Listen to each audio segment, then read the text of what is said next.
জীবন বাঁচাতে এভাবেই বাংলাদেশ সীমান্তরক্ষী বাহিনী বিজিবি সদস্যদের পায়ে ধরে আর্জি জানাচ্ছিলেন ধরা পড়া ভারতীয় 2 বিএসএফ সদস্য।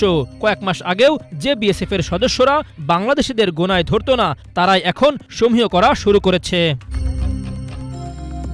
সম্প্রতি ভারতের বর্ডার সিকিউরিটি ফোর্স বিএসএফ এর 2 সদস্য অস্ত্রসহ আন্তর্জাতিক সীমান্ত পেরিয়ে বাংলাদেশের অভ্যন্তরে প্রবেশ করে বাংলাদেশি কৃষকদের ধরে নিয়ে যাওয়ার চেষ্টা করে, কিন্তু স্থানীয়দের প্রচেষ্টায় উল্টো তারাই ধরা পড়েন এবং সেখানে চলে আসেন বিজিবির সদস্যরা।